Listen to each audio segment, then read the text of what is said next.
he got livid. He's like, what? What? What did you just say to me? I said, do you tell everybody, the things that you did in your life before you went on the straight and narrow? He's like, what does that have to do with Jesus?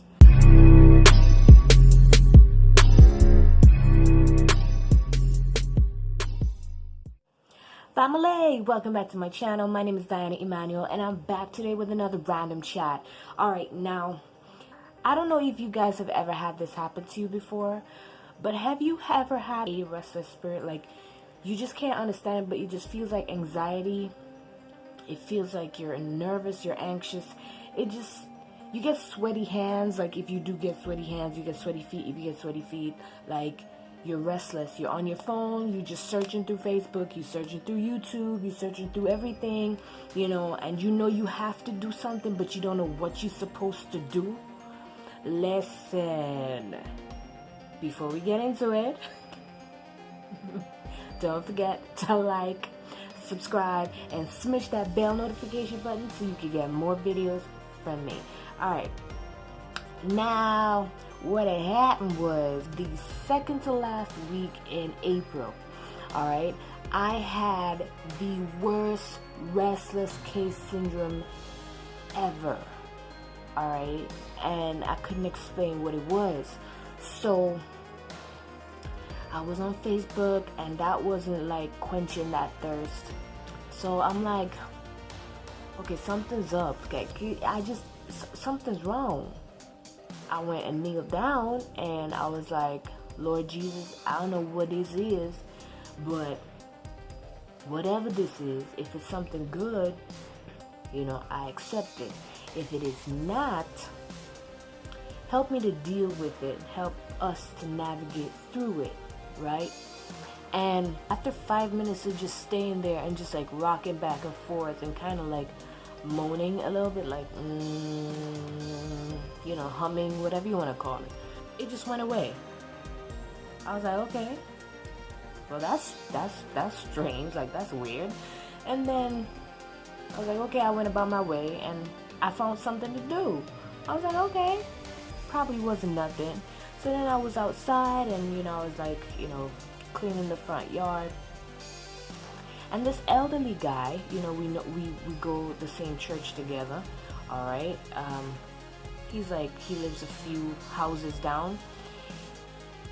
He meets up with me. He's like, hi, how's the corona thing treating you?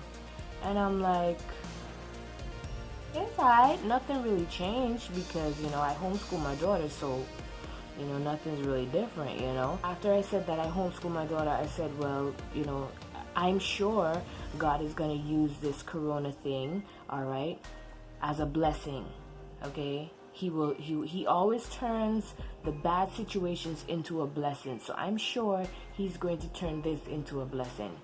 So he kind of got irritated. And he's like, I don't see how it could be a blessing because look how many thousands of people died. I'm like, okay. I said, well, something good will come from it, okay? He's like, you seem like you're a very religious person. Like, we go to the same church together. Like, do you go to church just to, like, go to church? You know what I mean? Just to sit down, just to say that you went to church? Because I go to church to have an experience, okay? So, if you don't go to church to have an experience and to, like, be filled with the Spirit, don't go to church, okay? So I said, well, yeah, I am a spiritual person. He said, so explain this to me. What happened to the 15 years in the Bible that nobody could document for Jesus? And I was like, where did that come from? Okay? Now, that same restless spirit, that feeling I got, and I had to pray, that same feeling came up again. So I was like, ooh, I recognize you. I have put on my whole armor, alright? So I'm ready. I'm ready for this. Whatever you got for me, I'm ready. Okay? Now, I give everybody the same answer. What does a seed do, all right, in winter? He's like, that's not an answer. That's not an answer. I'm giving him the answer that I give everybody who asked me this question. I said, what does a seed do in the winter months? After he kind of like, ease off of, that's not an answer. He said, well, it's basically getting ready for spring. I said, exactly. So whatever Jesus did in the 15 years that he was not documented in the Bible is basically him doing whatever he had to do to get ready to come and, do his Father's work. I don't know what he did for the 15 years. That is not my concern. He said that there is a lady who spent 20 years of her life trying to find out where Jesus was for the 15 years, and she found out that he was in India and he was studying with Buddhists and all these things. Before you went on the straight and narrow, do you tell everybody everything that you've ever done in your life? And he got livid. He's like, what? What did you just say to me? I said, do you tell everybody, the things that you did in your life before you went on the straight and narrow? He's like, what does that have to do with Jesus? I said, my point exactly. Why do we have to care what he did in the 15 years that were not documented? Do you tell everybody all your dirt? No, you don't. Or he went down to Dominica, all right, and went to Trafalgar Falls, or he went to Antigua and went to Pigeon Beach, okay? At the end of the day, whatever he had to do was for him to prepare himself for whatever had to come in the future, okay?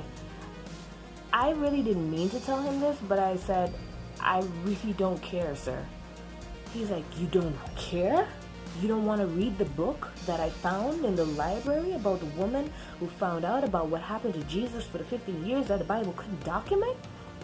I said, sir, the things that I am supposed to know in the Bible, that he died for my sins, all right, that he basically took my place and I've been redeemed from the curse, all right, of sickness, poverty, spiritual and physical death, all right, that by his stripes I am healed, all right, and a whole bunch of other juicy stuff. Okay, why do I need to know about what he did for the 15 years? Why do I need to know that? And he could not answer. He could not answer why I needed to know about those 15 years. To the takeaway from this story, how you deliver your message to somebody. Okay, it has a lot to do with how someone reciprocates your message. Alright guys, I had to switch over. I was really heated just thinking back about that scenario.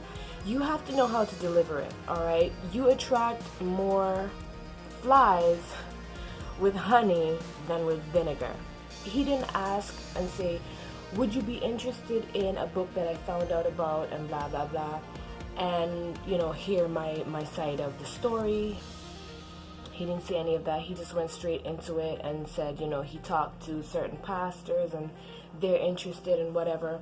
They could tell you to your face that they are interested and never actually go for the book, all right? And every time you see them, they basically give you a different story as to why they have not gotten the book as yet. Where did Jesus go for the 15 years? I don't think that's any of my business, okay, because it was not documented.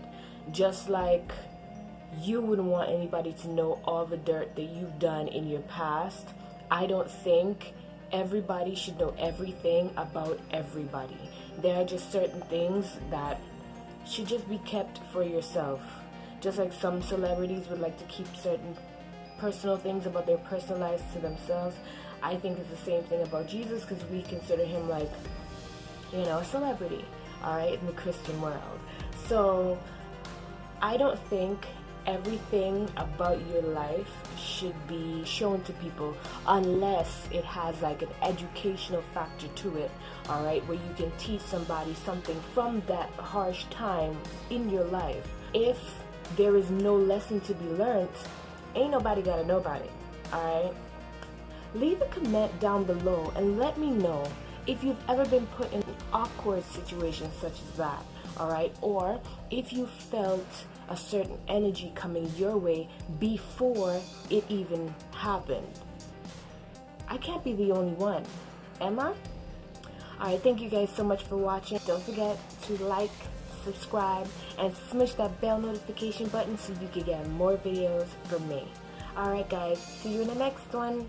Bye!